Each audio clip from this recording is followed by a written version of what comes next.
उत्तिष्ठतोत्तिष्ठति गोविन्दं त्याज निद्रं जगत्पते त्वयि सुप्ते जगन्नाथ जगत्सुप्तं भवेदिदम् उत्तिष्ठते चेष्टते सर्वमुत्तिष्ठोत्तिष्ठ माधव गता मेघा वियच्चैव निर्मलं निर्मला दिशः शारदानि च पुष्पाणि गृहं मम केशव।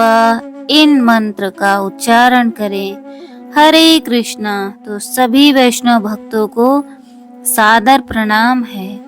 तो देव उठनी एकादशी पर देवता को कैसे उठाएं, क्या मंत्र जाप करें, तो सभी संपूर्ण जानकारी हम आपको देने वाले हैं। कार्तिक मास शुक्ल पक्ष की एकादशी तिथि को, जिसे देव उठनी एकादशी के नाम से जाना जाता है, इस दिन भगवान विष्णु 4 माह की निद्रा से जागते हैं। भगवान विष्णु को उठाने की भी विधि है। भगवान विष्णु को उठाने के लिए कुछ विशेष मंत्र का उच्चारण करना चाहिए। आइए जानते हैं विष्णु भगवान को उठाने की विधि। आज कार्तिक मास की शुक्ल पक्ष की एकादशी तिथि को, जिसे देव उठनी एकादशी और देव प्रबोधनी एकादशी भी कहा जाता है, इस दिन भगवान विष्णु निद्रा से जागते हैं। आषाढ़ शुक्ल से कार्तिक माह तक भगवान विष्णु क्षीर सागर की शेष शैया पर 4 माह तक शयन करते हैं और देव उठनी एकादशी के दिन जागते हैं। देव उठनी एकादशी पर शाम के समय देव को निद्रा से उठाया जाता है। आइए जानते हैं देव उठाने एकादशी भगवान विष्णु को उठाने की विधि और मंत्र। भगवान विष्णु को उठाने की विधि और मंत्र। सबसे पहले भगवान के मंदिर को फूल पत्तों पुष्प वंदनवार आदि से सजाएं। विष्णु पूजा या पंचदेव विधि पूजा विधान अथवा रामचंद्र चंद्रिका आदि के अनुसार भली पूजा प्रकार पूजा करें। पूजा के लिए घी के दीपक या कपूर का दीपक जलाएं। इसके बाद ओम नमो भगवते वासुदेवाय 108 बार इस मंत्र का जाप करें। देव उठनी एकादशी पर भगवान विष्णु को उठाने के लिए सबसे पहले भगवत कथा और पुराण आदि का श्रवण और भजन आदि का गायन करें।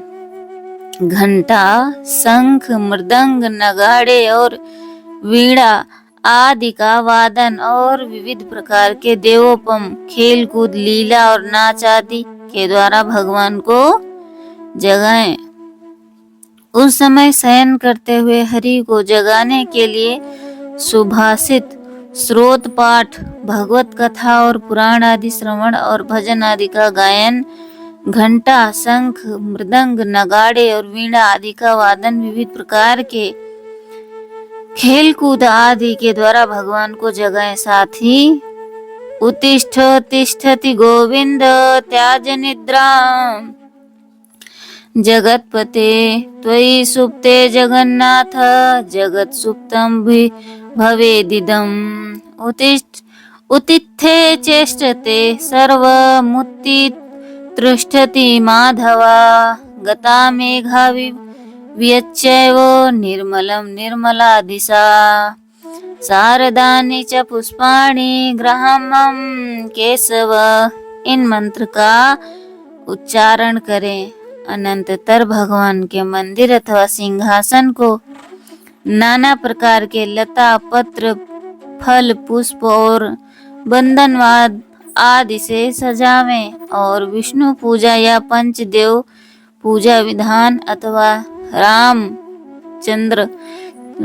रामर्चन चंद्रिका आदि के अनुसार भली प्रकार पूजा करें। सुमज्जल घृतवर्तिका या कपूर आदि को प्रज्वलित कर निराजन आरती करें। इसके बाद यजेन यजमा यजन्त देवस्थानि धर्माणि प्रथमान्यासन तेह नाकं महिमाना संचत यत्र सर पूर्वे साध्या संति देवा से पुष्पांजलि अर्पण करके इयं तु द्वादशी देवा प्रबोधया विनिर्मिता त्वएव सर्वलोकानां हितार्थ शेष संयना इदं व्रतं मया देव कृतं प्रीतये तव प्रभो न्यूनं संपूर्णतां यतु त्वां प्रसाद अर्ज नर्दन से प्रार्थना करें। और प्रहलाद, नारद, पराशर, पुंडरीक, व्यास, अम्बरीश, शुक, शौनक आदि भीष्म आदि भक्तों का स्मरण करके चरणामत, पंचामत और प्रसाद का वितरण करें। इसके बाद एक रथ में भगवान को विराजमान करें। फिर इस रथ को ग्राम गलियों में भ्रमण कराएं। अगर आप नहीं करा सकते हैं तो छोटा सा रथ बनाएं, भगवान को उसमें बिठाएं और अपने घर के अंदर ही पूरे घर में भगवान को परिक्रमा करवाएं। गलियों में भ्रमण कराएं। जो मनुष्य उस रथ के वाहक बनकर उसको चलाते हैं उनको प्रत्येक पद पर यज्ञ के समान फल मिलता है। जिस समय विमान भगवान 3 पद भूमि लेकर, जिस समय जो भगवान है वो वामन भगवान 3 पद भूमि लेकर विदा हुए थे, उस समय सर्वप्रथम दैत्यराज बलि राजा ने वामन जी को रथ में विराजमान कर स्वयं उसे चलाया था। अतः इस प्रकार करने से समुत्थिते ततो विष्णु क्रिया सर्वा प्रवर्तित्येत के अनुसार विष्णु भगवान योग निद्रा को त्याग कर प्रत्येक प्राणी मात्र का पालन पोषण और संरक्षण करते हैं। तो ये जानकारी आपको कैसी लगी? तो चलिए और जानकारी आपको हम देते रहेंगे। तब तक के लिए श्रवण करें और भगवान के नाम का जाप करें और तुलसी पूजा भी करें। कैसे पूजा करनी है? देवउठनी एकादशी के शुभ अवसर पर तुलसी की पूजा और तुलसी के तने में लाल रंग का कलावा बांधें। उसके बाद तुलसी चालीसा पाठ करें। फिर तुलसी मैया को चूड़ी, बिंदी, सिंदूर, बिछिया, चुनरी ओढ़ाएं। अगले दिन ये सुहागन का सामान किसी जरूरतमंद सुहागिन महिला को दान दें और उनके चरण स्पर्श करें।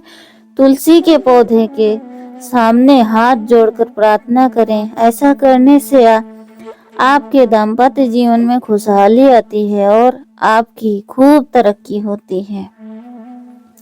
देवउठनी एकादशी पर शाम के वक्त मुख्य द्वार पर दोनों ओर घी का दीपक जलाएं और माता लक्ष्मी के आगमन के लिए अपने घर के मुख्य द्वार को खोलकर रखें। इसके साथ ही इस दिन ईशान कोण में भी रात के 12 बजे तक घी का दीपक जलाकर रखना चाहिए।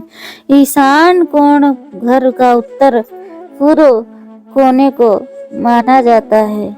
यह माँ लक्ष्मी के साथ देवताओं का भी वास होता है। ऐसा करने से सभी देवता आशीर्वाद देते हैं। देवउठनी एकादशी पर भगवान विष्णु की पूजा में तुलसी दल को शामिल करना ना भूलें, वरना उनकी पूजा अधूरी मानी जाती है। इस